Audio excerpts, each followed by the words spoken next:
Selection कैसे लें, selection कैसे लें, क्योंकि ये जो बचे हुए दिन हैं, इस बचे हुए दिन में ऐसा क्या करें दोस्तों कि आपका ही सिलेक्शन हो। कमेंट बॉक्स में कमेंट भरे पड़े हैं कि सर ये जो बचे हुए दिन हैं, इस बचे हुए दिन में ऐसा क्या करें कि सिलेक्शन हो जाए, क्योंकि दो दो एग्जाम से लाइनअप में लगे हुए हैं, एक SBI PO और IBPS PO, और इस वर्ष सभी एस्पिरेंट चाहते हैं कि मेरा एक सीट कंफर्म हो जाए, लेकिन उस कंफर्म एक सीट के लिए आपको मेरे भाई सेल्फ प्रैक्टिस पे फुल फोकस करने होंगे। सेल्फ प्रैक्टिस ही आपको सिलेक्शन दिलाएगा। चलिए दोस्तों एकदम शुरू करते हैं। स्वागत है आप सभी का जीरो खोज के ऑफिशियल चैनल पे दोस्तों। तो आप सभी मस्त होंगे और अपनी प्रैक्टिस पे फोकस करेंगे। दोस्तों बात करने का समय नहीं है, आप सभी के सामने अर्थमेटिक का पहला क्वेश्चन, इसको सॉल्व करें। चलिए दोस्तों अर्थमेटिक का पहला क्वेश्चन, आज 7 था, आज आप 8 होगा दोस्तों। चलिए दोस्तों अच्छा सॉल्व करेंगे मेरे भाई, देखते हैं आप क्या कर पाते हैं। कम समय में सॉल्व करना है, कितना आप नंबर के प्रति एक्टिव है, आप कितना नंबर के प्रति सोच सकते हैं। चलिए दोस्तों नहीं होगा घबराइएगा नहीं, समझ रहे हैं दोस्तों। चलिए नहीं होगा दोस्तों,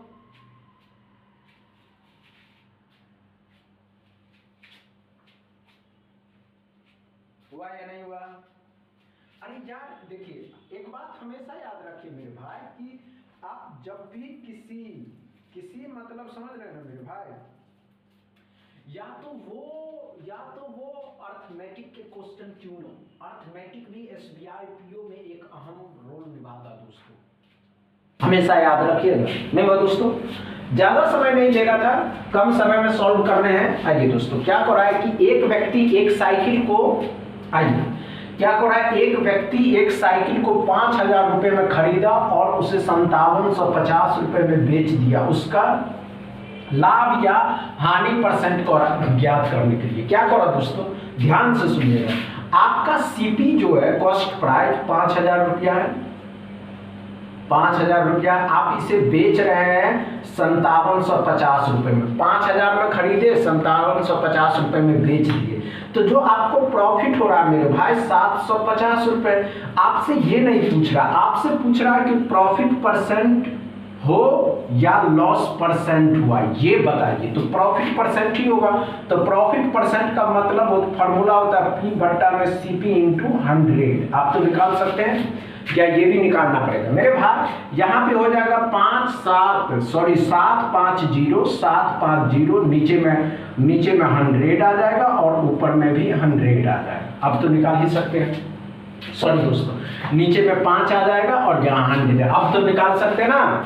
डबल जीरो यहाँ कटेगा, 1 0 5 से 15 75, मतलब 15% का आपको क्या हो रहा है मेरे भाई, तो प्रॉफिट हो रहा है। क्या समझ में आया दोस्तों अच्छे से, क्या समझ में आया दोस्तों पहला क्वेश्चन अच्छे से, कोई प्रॉब्लम नहीं हुआ। दूसरा क्वेश्चन सॉल्व करें।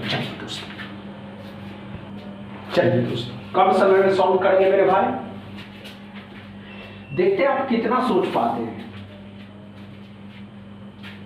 कोई भी सवाल आपको बताया जा रहा है या कोई भी सवाल आपको दिया जा रहा है मेरे भाई, हुआ या नहीं हुआ, इतना समय लेते आप लोग, मजा नहीं आने वाला। हमेशा याद रखिए दोस्तों, इतना समय लेंगे नहीं हुआ दोस्तों।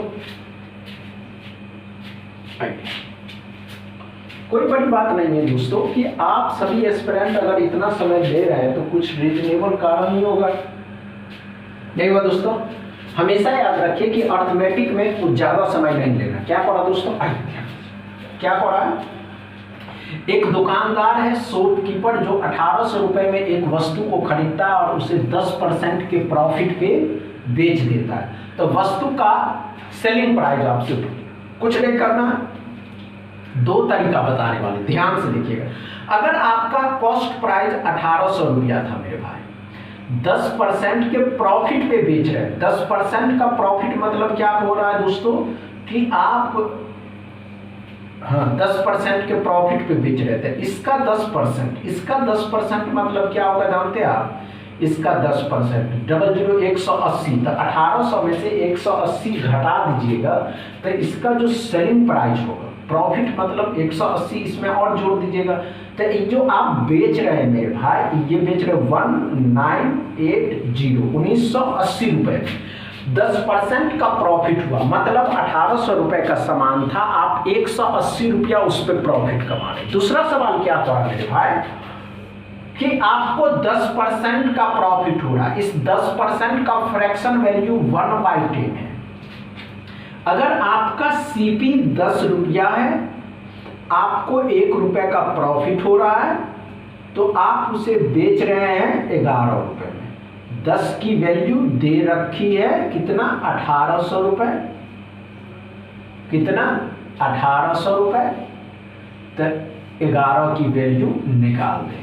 इतनी बातें क्लियर है। तीसरा क्या करा मेरे भाई कि अगर आपका कॉस्ट प्राइस 100 रुपये था, आप इसे बेच रहे हैं 10% के प्रॉफिट पे, 10 रुपये का प्रॉफिट हुआ, तो आप इसे बेच रहे हैं 110 रुपये में। इसकी वैल्यू दे रखी है, इसके निकाल देंगे। क्या समझ में आया? अच्छे से समझ में आया? दूसरा क्वेश्चन कोई प्रॉब्लम नहीं हुआ, तीसरा क्वेश्चन सॉल्व करेंगे मेरे भाई। चलिए दोस्तों, तीसरा क्वेश्चन को सॉल्व करेंगे मेरे भाई। अच्छे सॉल्व करिएगा मेरे भाई, ध्यान से सॉल्व कर। हो गया क्या? हुआ या नहीं हुआ? नहीं हुआ दोस्तों? आप आइए, ध्यान दीजिए, आइए दोस्तों। नहीं हुआ दोस्तों? इतना समय नहीं लेना मेरे भाई। हमेशा याद रखिए कि अगर आप इतना समय ले रहे हैं तो कुछ तो गलती कर रहे हैं ना, वही गलती आपको यहां नहीं करनी है। नहीं हुआ दोस्तों? आइए, बहुत इजी सवाल है, इससे इजी आप कुछ नहीं ले सकते हैं। क्या हो रहा है? राम और श्याम दो लोग हैं जिसका प्रेजेंट एज का रेशियो दिया हुआ है 4 और 5। राम और श्याम का प्रेजेंट एज 4 और 5 है। 5 वर्ष बाद उनकी आयु का रेशियो 5 और 6 हो जाता। 5 वर्ष बाद ये 5 वर्ष बाद 5 का हो गया और ये 5 वर्ष बाद 6 का हो गया। तो राम की प्रेजेंट एज को निकालेंगे।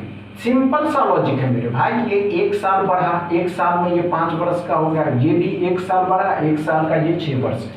1 की वैल्यू 5, तो 4 की वैल्यू निकाल देना। और कुछ था ही नहीं दोस्तों। अच्छे से समझ में आया क्या? इसमें डाउट क्लियर है या नहीं क्लियर है? अच्छे से समझ में आया? चौथा क्वेश्चन क्वाड्रेटिक इक्वेशन का है, इसको सॉल्व करें। चलिए दोस्तों, चौथा क्वेश्चन को सॉल्व करेंगे। नहीं होगा, घबराने की आवश्यकता नहीं है, हमेशा याद रखेंगे मेरे भाई।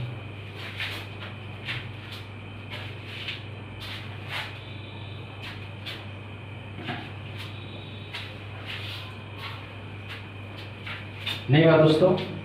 अरे यार, इतना मजा, हमेशा याद रखिए कि इतना समय कम समय में करना है, वो भी क्वाड्रेटिक इक्वेशन के क्वेश्चन है। अब इस क्वाड्रेटिक इक्वेशन के क्वेश्चन में इतना समय स्पीड मैप के क्वेश्चन है नहीं दोस्तों। आइए, क्या पढ़ा मेरे भाई? तो ध्यान से सुनिएगा कि जब भी आप किसी क्वाड्रेटिक इक्वेशन के क्वेश्चन को सॉल्व करते हैं तो पहले साइन मेथड बहुत मैटर करता है दोस्तों। एक्स के दोनों साइन प्लस के हैं तो दोनों साइन बदल जाएंगे, जो फैक्टर के साइन आएंगे दोनों माइनस के होंगे।